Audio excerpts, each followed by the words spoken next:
I stood in my parents' marble-floored foyer, watching my sister twirl her champagne glass with that familiar smirk I'd grown to hate. The crystal chandelier above us, the one I technically owned, cast dancing shadows across her perfect face. My name is Taylor, and I was about to watch my younger sister steal my ex-boyfriend again. Taylor, darling, you could have at least worn the dress I sent you, my mother said, adjusting my blazer with disapproving fingers. This is your father's 60th anniversary party, not a business meeting. I stepped away from her touch. I'm comfortable like this, Mom. The house buzzed with the typical Richardson family gathering energy, fake laughs, clinking glasses, and the constant undercurrent of judgment. I'd helped set up earlier, arranging flowers in the grand entrance and positioning appetizer tables throughout the living room. Not because anyone asked me to, but because some part of me still craved their approval. Oh my God, is that Connor? My mother's eyes lit up as she spotted him entering through the front door. My stomach dropped. Connor, my ex. The man who disappeared from my life 3 years ago with nothing but a text message and a box of my things left on my doorstep. He looked exactly the same, tall, perfectly styled dark hair, that disarming smile that had once made my knees weak. Mrs. Richardson! He embraced my mother like he'd never broken her daughter's heart. The house looks amazing. Doesn't it? We just had the floors redone. She beamed, conveniently forgetting who had paid for those floors. I turned to escape to the kitchen, but Ella's voice rang out above the party chatter. Everyone, could I have your attention, please? The room fell silent. Ella stood on the bottom step of the grand staircase, radiant in her red designer dress. Connor moved to stand beside her, and my blood ran cold. First, I want to thank everyone for coming to celebrate Mom and Dad's anniversary, Ella started, her voice dripping with rehearsed sweetness. But Connor and I have an announcement of our own to make. No, no, no. We're engaged! The room erupted in cheers and congratulations. My father rushed forward to shake Connor's hand. My mother burst into tears of joy. I stood frozen, gripping my champagne glass so tight I thought it might shatter. Isn't it wonderful? My mother grabbed my arm. Your sister, getting married, and to Connor of all people. We always loved him, you know. Yeah, I managed. Wonderful. Ella floated through the crowd, showing off her enormous diamond ring. When she reached me, her smile turned razor sharp. What do you think, big sister? He picked it out himself. Bigger than the one he was going to give you, isn't it? I met her eyes. How long? How long what? How long were you seeing him before we broke up? She laughed, high and false. Oh, Taylor, always so paranoid. Connor and I only got together 6 months after you two ended things. She leaned closer, her voice dropping to a whisper. Looks like I win again, just like always. I watched her glide away, back to our beaming parents and her doting fiancé. My chest felt tight, but not from heartbreak. No, this was different. This was rage, cold and clarifying. Taylor? It was Desiree, my best friend, touching my arm gently. You okay? I need some air. I walked out to my car, my heels clicking against the driveway my money had repaved. The night air was cool against my burning cheeks. I popped the trunk and reached for the sealed manila envelope I'd been carrying around for months, just waiting for the right moment. Inside was the property deed to 47 Maple Avenue, this very house. The house my parents had nearly lost during the financial crisis. The house I'd secretly bought to save them from foreclosure. The house where my sister just announced she'd be having her dream wedding. I ran my fingers over the embossed legal seal, remembering how my family had never bothered to read the fine print, how they'd assumed Dad's name was on the deed, how they'd forgotten all about my loan once their social status was secure again. My phone buzzed, a text from Moises, my lawyer. Ready when you are, I smiled, tucking the envelope under my arm. Ella wanted to have her perfect wedding in my house? Fine. But first, she'd learn what it felt like to lose something she thought was hers. Game on, little sister, I whispered, walking back toward the party. Game on. You should have seen their faces when Ella announced the engagement, I said, pacing across Moises's office. Like they'd completely forgotten Connor was ever with me. Moises looked up from the stack of legal documents on his mahogany desk. Are you sure you want to do this, Taylor? There's no going back once we serve these notices. I stopped at the window, watching traffic crawl by 15 stories below. The memory of that day in 2008 flooded back, my father's crumpled face as he admitted they were 3 months behind on mortgage payments, my mother's mascara-stained cheeks, Ella's theatrical sobs about having to leave her childhood home. Do you remember what they said when I offered to help? I asked. Refresh my memory.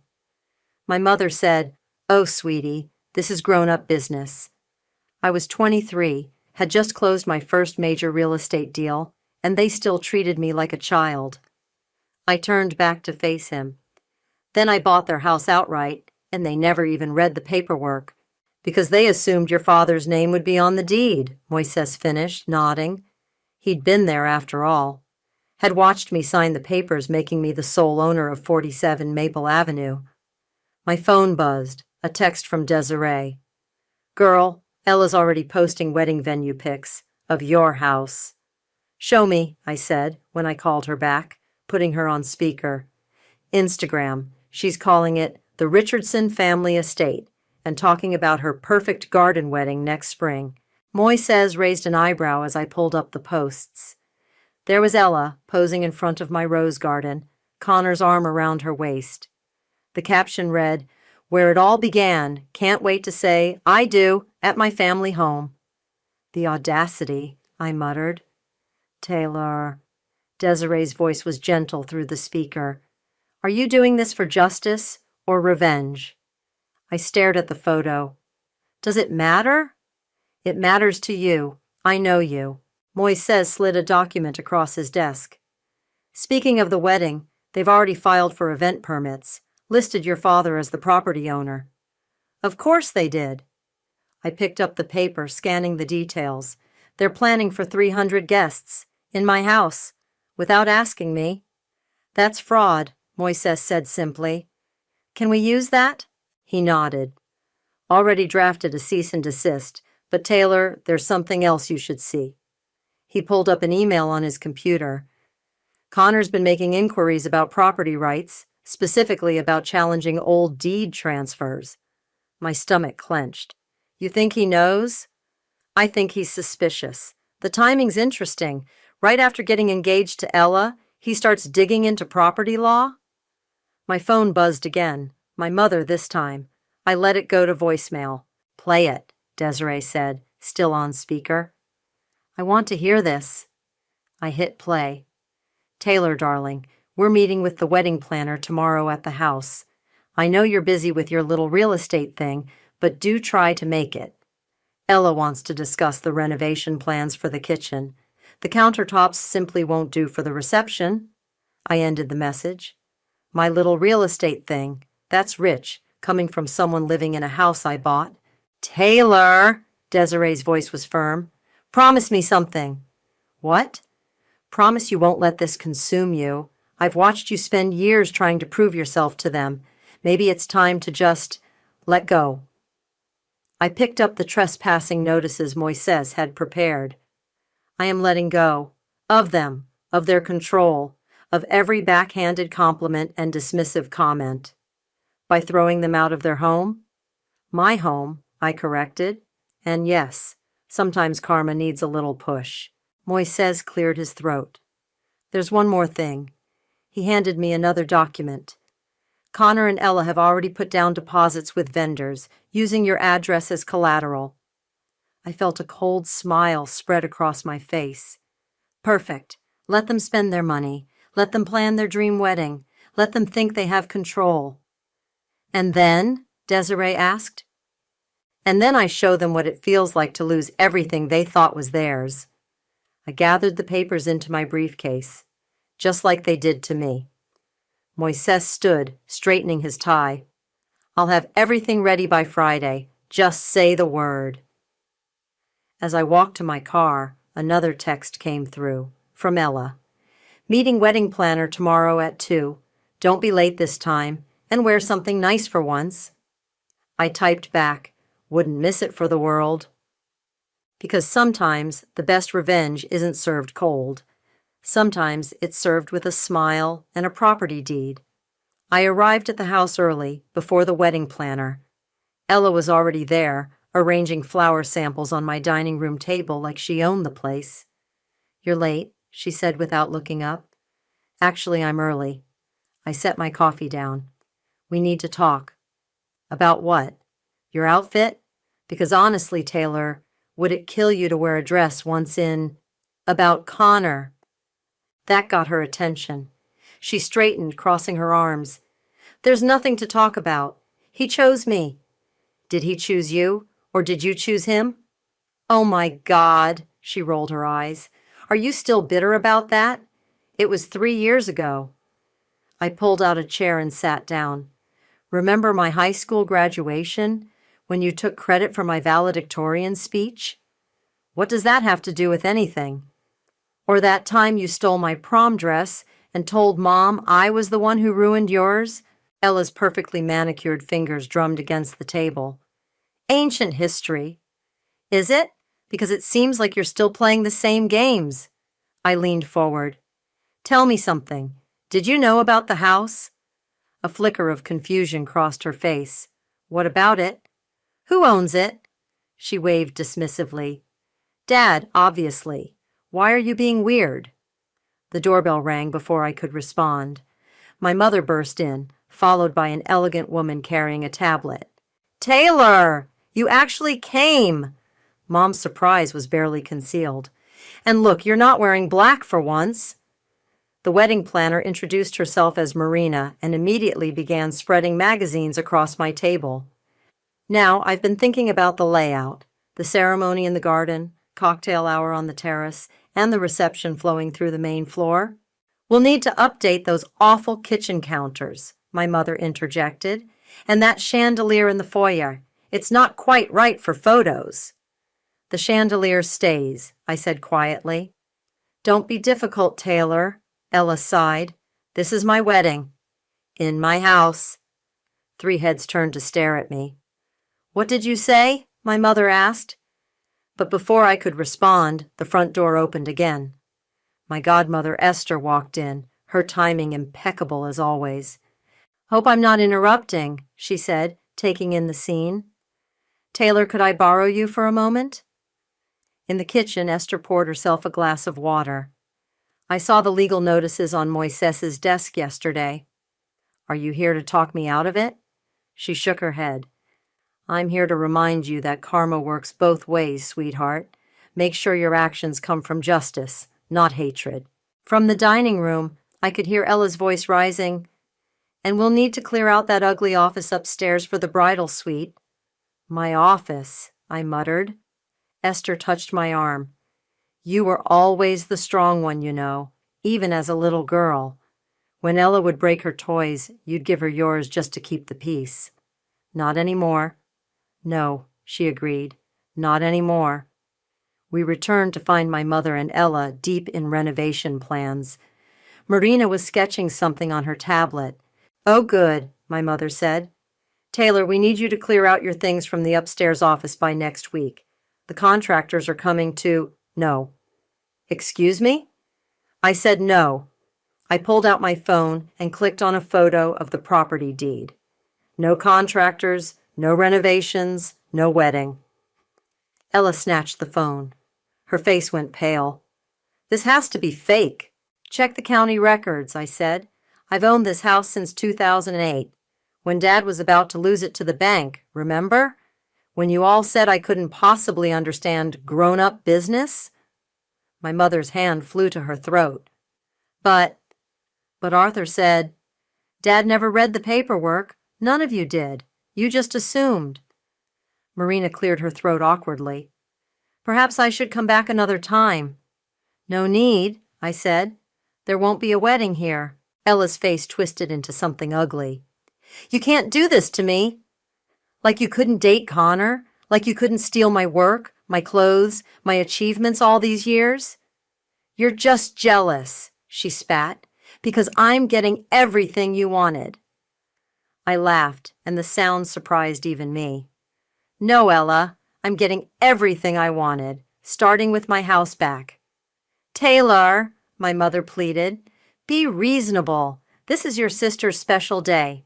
From the doorway, Esther spoke up. I believe Taylor is being perfectly reasonable. It's her house, after all. As if on cue, my phone buzzed. A text from Moises. Your father's in the records office right now, looking up the deed. I smiled. You might want to cancel those contractors, Mom. And Ella, you might want to find a new venue. I hear the country club has openings next spring.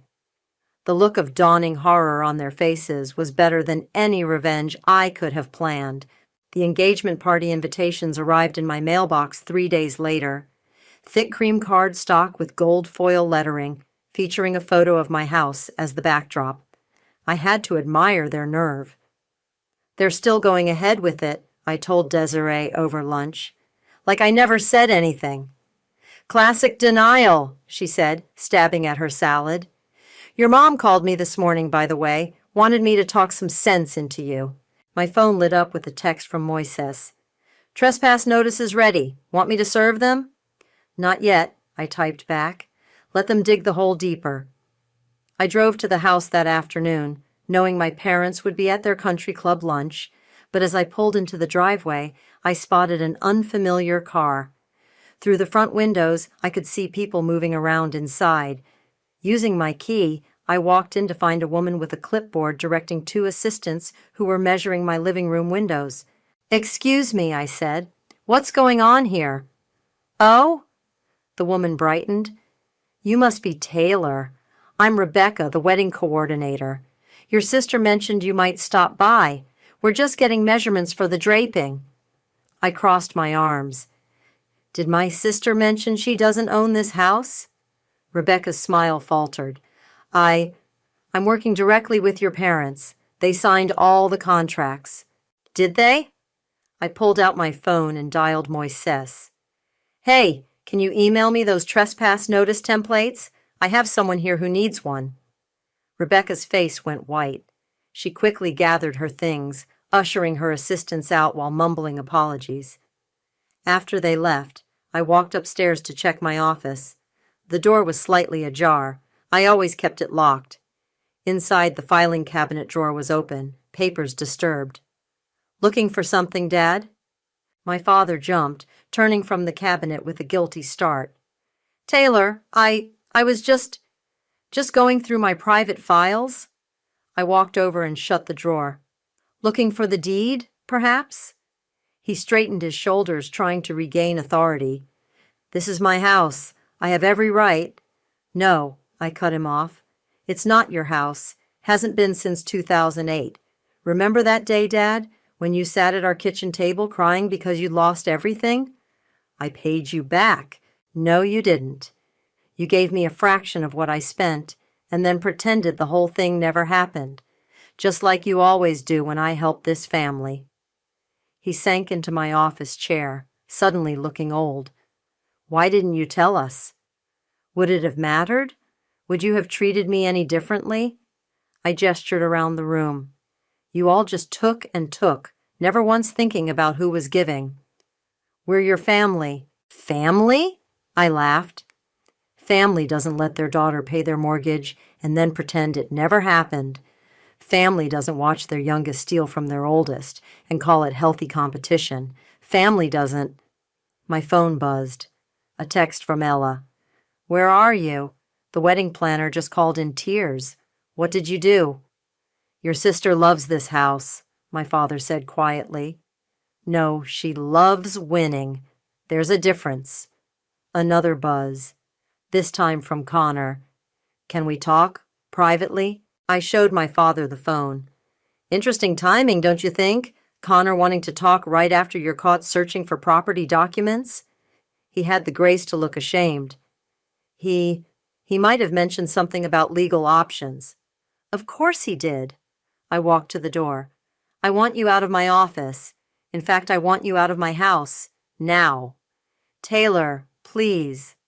Now, Dad. before I call the police and report you for breaking and entering." He stood slowly, straightening his golf shirt. At the door, he paused. "We never meant to hurt you." "No," I said.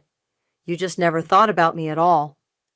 After he left, I sat at my desk and pulled out the trespass notices Moises had prepared. The stack felt heavy in my hands, 5 copies, 1 for each family member. My phone buzzed again. "Connor. Please, I need to explain something." I thought about ignoring it, but curiosity won out. "Fine. Tomorrow, 2 p.m., my office downtown." His response came quickly. "Thank you. There's something you need to know about Ella." I stared at the message, then at the trespass notices. Whatever game they were playing, whatever schemes they were plotting, they'd forgotten one crucial thing. I wasn't that silent, accommodating daughter anymore. I was the owner of the house they were standing in, and it was time they remembered that. I reserved a private room at La Maison for dinner, knowing my family couldn't resist the allure of the city's most exclusive restaurant. The maître d' led them in, one by one. First my parents, then Ella, and finally Connor, all looking wary but intrigued. "Taylor," my mother said, settling into her chair, "this is unexpected." "Is it?" I smiled, pouring wine for everyone. "I thought we should celebrate properly. The engagement, the wedding plans, everything." Ella's eyes narrowed. "What are you up to?" "Can't I treat my family to dinner?" "You've never wanted to before," she muttered. The waiter appeared, distributing menus. My father cleared his throat. "Taylor, about yesterday." "Let's not discuss unpleasant things," I interrupted smoothly. "Tell me more about the wedding plans. Mom, you were saying something about renovating my kitchen?" My mother's face brightened. "Oh, yes, I found the most wonderful contractor. He can replace those dated countertops with marble, and—" "How grateful are you?" I asked suddenly. "What?" "For the house, for me saving it when Dad lost everything. How grateful are you?" An uncomfortable silence fell over the table. Connor studied his wineglass intently. "That was years ago," my father said finally. "We paid you back." "Did you? How much did you pay me, Dad?" He shifted in his seat. "50,000. "And how much was the house worth?" More silence. 1.2 million, I said. "That's how much I paid to save your precious family home, the home you're now planning to renovate for Ella's wedding, without asking me." "Taylor," Ella started, but I held up my hand. "No, let me finish.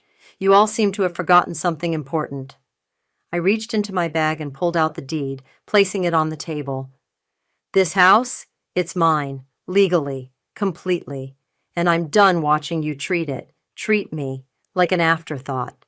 My mother's face crumpled. "You're being cruel." "Cruel?" I laughed.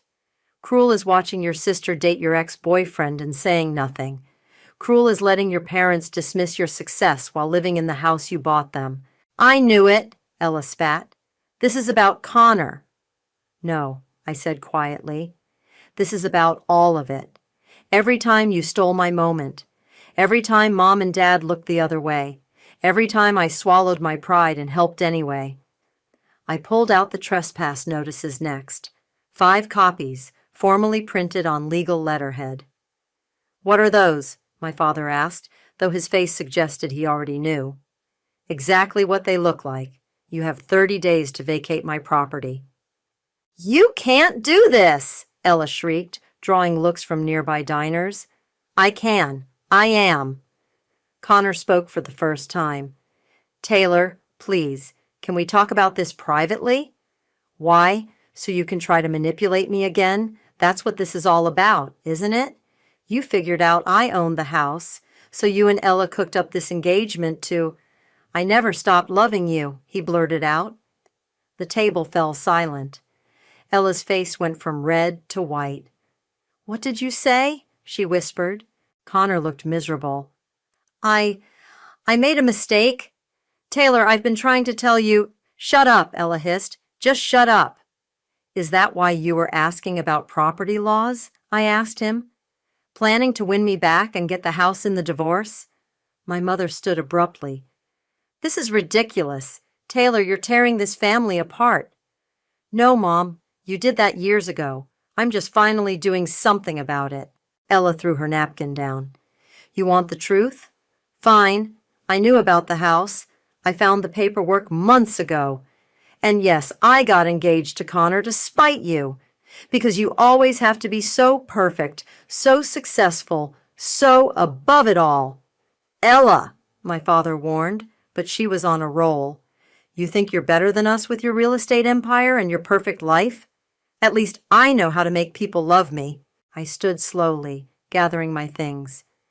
You have 30 days. After that, I'm changing the locks. Taylor, please. My mother grabbed my arm. You can't do this to us. We're family. I gently removed her hand. No, we're not. We're just people who share DNA and a lot of bad memories. As I walked away, I heard Ella's voice rise hysterically. Connor, tell them you love me. Tell them. But I didn't stay to hear his response. I'd finally said my piece, served my notices, and now it was time to let the cards fall where they may. Outside, the night air felt clean and cool. My phone buzzed with a text from Esther. How did it go? It's done, I replied. All of it. And for the first time in years, I felt light, free, like I could finally breathe. Connor was waiting outside my office the next morning, looking like he hadn't slept. You've got 5 minutes, I said, unlocking the door. I never wanted to marry Ella, he blurted out, following me inside. It was her idea. She said if I didn't propose, she'd tell everyone about the embezzlement. I froze. What embezzlement? He ran his hands through his disheveled hair. At my old firm, I made some mistakes. Ella found out somehow. She said she'd keep quiet if I played along. So you let her blackmail you into an engagement? I thought I could figure something out. Then I discovered you owned the house, and I thought maybe you could trade up, I finished coldly. Dump the blackmailing sister for the one with the property deed? Before he could respond, my office door burst open. Ella stormed in, mascara streaked down her face. You bastard, she screamed at Connor. I just got your text. You're calling off the engagement? Ella, Save it, she turned to me. This is what you wanted, isn't it? To ruin everything? I didn't make Connor send that text. No, you just had to own everything else. The house, Dad's respect, Mom's secret pride. Oh, you didn't know about that, did you? How she brags about her successful daughter to her friends when you're not around. I blinked, thrown off guard. What? God, you're so blind, Ella laughed hysterically.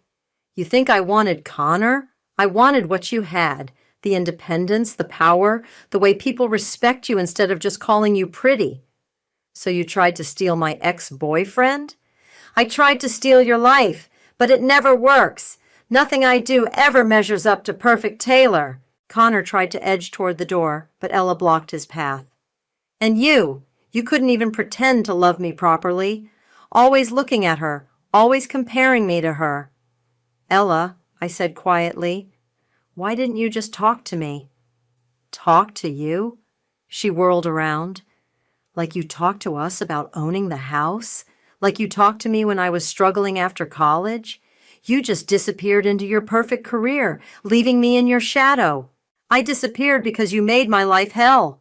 Every achievement, every milestone, you found a way to steal it or ruin it. Because it was the only way to get their attention. We stared at each other, both breathing hard. Years of unspoken resentment hung in the air between us. My phone rang. Moises. Taylor, your father's here at my office. He's threatening to sue for fraudulent property transfer. Put him on speaker, I said. Dad's voice filled the room.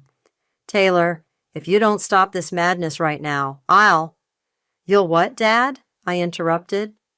Tell everyone how your daughter tricked you, how you were too proud to read the paperwork when I saved your house, how you let Mom and Ella treat me like garbage while living under my roof. Silence. Or maybe, I continued, you'll tell them about the second mortgage you took out in 2007. The one Mom doesn't know about. The real reason you almost lost everything. I heard him inhale sharply. Ella's eyes widened. How did you? I'm in real estate, Dad. I do my research. Now, would you like to rethink that lawsuit? The line went dead. Connor cleared his throat. I should go. Yes, Ella and I said simultaneously. After he left, my sister slumped into a chair. I really am pathetic, aren't I? Using blackmail to get a guy who doesn't even want me. No, I said, surprising myself. You're just lost, like I was, before I stopped trying to win their approval. She looked up at me, makeup smeared, but eyes clear for the first time in years. I don't know how to be anything else except your rival. Then maybe it's time we both tried something new. Like what? Like being honest, starting with Mom and Dad. Ella laughed bitterly. They'll never change. Probably not, but we can. My phone buzzed again, a text from Desiree. Your mom just called me crying, said she's having chest pains. I showed Ella the message. She rolled her eyes. Her favorite manipulation tactic. Whenever she's losing control, she suddenly develops health issues. Want to go call her bluff? Together? I nodded. Together, but first. I pulled out a business card and wrote a number on the back. This is my therapist. You might want to give her a call. Ella took the card, staring at it like it might bite her. Why are you being nice to me? Because sometimes the best revenge is breaking the cycle. She stood, straightening her clothes. I still hate that you own the house. I know, but at least now you're honest about it. The local news headline read, Prominent Family's Wedding Drama Exposes Real Estate Secret. Someone had leaked the story, probably Connor, trying to save face after the engagement imploded. I found my parents waiting on the front steps of my house when I pulled into the driveway that evening. Mom was dabbing at her eyes with a monogrammed handkerchief while Dad paced back and forth. Come to check on your fake chest pains? I asked, unlocking the door. How dare you? Mom burst out. After everything we've done for you, everything you've done for me? I stepped inside, leaving the door open. Please, enlighten me. We gave you a home. No, I gave you a home, and now I want it back. Dad stopped pacing. The media is having a field day with this. My golf club friends are asking questions. Your mother can't show her face at the charity board meetings. Sounds like a personal problem. Taylor, Mom's voice turned pleading, we can work something out. Put the house in all our names. Make it a family trust. Like you made my childhood a trust? Always withdrawing love when I didn't meet your standards? That's not fair. No, what's not fair is watching Ella take credit for my achievements. What's not fair is saving this house only to be treated like a tenant in it. A car door slammed outside. Ella walked in, followed by Esther. The reporters are camped out at my apartment, Ella announced. Thanks for that, Mom. Me? What did I do? Oh, please, Ella rolled her eyes. I saw you talking to that reporter at the country club, playing the victim, as usual. Mom's face reddened. I was simply telling the truth about your sister's betrayal. The truth? I laughed. You wouldn't know the truth if it served you an eviction notice, which, by the way, I did. 23 days left, Ella added helpfully. Dad turned to her. You're taking her side now? I'm not taking sides. I'm just done lying. She pulled out her phone. Want to see the texts where you told Connor to handle Taylor? Or should I show Mom the bank statements from that second mortgage instead? The color drained from his face. Esther stepped forward. Arthur Aaron, I think it's time you both left. This is our home, Mom wailed. No, I said firmly. It's not. Not anymore. You're making a mistake, Dad warned. Families don't do this to each other. You're right. Families don't. But we stopped being a real family long ago. I'll never forgive you for this, Mom declared, grabbing her purse. I know, but I forgive myself. That's what matters. After they left, Ella wandered into the living room, touching the familiar furniture. "What will you do with the house?" "Sell it, probably. Too many ghosts." "Can I—" She hesitated. "Can I help? With the staging and everything? I did get my real estate license last year." I stared at her. "You never told me that." "Because I didn't want you to think I was copying you. Again." Esther smiled. "Maybe it's time you two tried working together instead of against each other." My phone buzzed. A text from Connor. "I'm sorry about the media leak.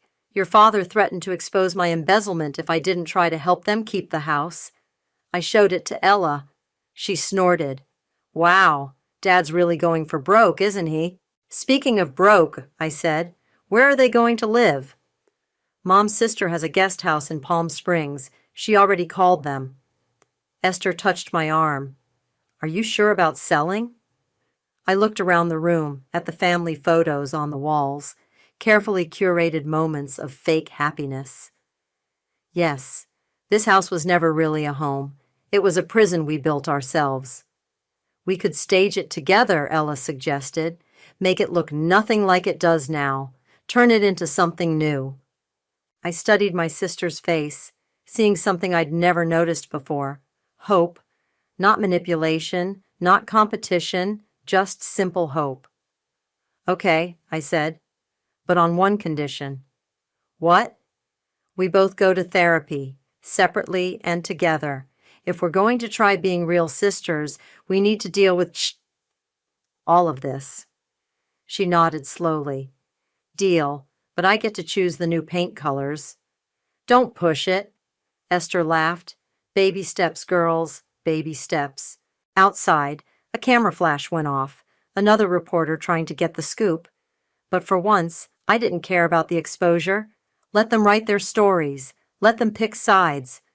The truth was messier and more complicated than any headline could capture. "Want to help me take down these photos?" I asked Ella. She grabbed a chair to reach the highest frames. "Only if you help me find a new apartment after, one that's paparazzi-proof." "Deal." Sometimes I realized revenge isn't about destroying your enemies. Sometimes it's about destroying the patterns that made you enemies in the first place. The real estate listing went live on a Tuesday morning. By afternoon, my phone was flooded with showing requests. I stood in the freshly staged living room, now painted in cool grays and whites, barely recognizing the space where I'd grown up. "First open house tomorrow," Ella said, adjusting a throw pillow. "Want to do it together? You sure you can handle Mom showing up? You know she will." "Already planned for it. Hired security." I raised an eyebrow. "Look who's getting strategic." "Learned from the best." She handed me a coffee. "Therapy's helping." The doorbell rang. Through the window I spotted Moises walking up with a folder. "Final paperwork," he announced, spreading documents across the kitchen island. "Once you sign, the house goes on the market officially." I picked up the pen, then paused. "Did you ever think we'd end up here? Working together instead of plotting revenge?" Ella smiled. "Never, but I like it better." "Speaking of revenge," Moises said, "your father's lawsuit attempt was dismissed this morning. Turns out the judge didn't appreciate his history of financial manipulation." My phone buzzed. A text from Connor. "Moving to Seattle next week. Sorry for everything. You both deserved better." "Delete," Ella and I said simultaneously, then laughed. The sound of tires on gravel made us look up. Our parents' car pulled into the driveway. "Right on schedule," Ella muttered. Mom burst through the door first, then stopped short at the sight of the transformed space. What have you done?" "Our job," I said.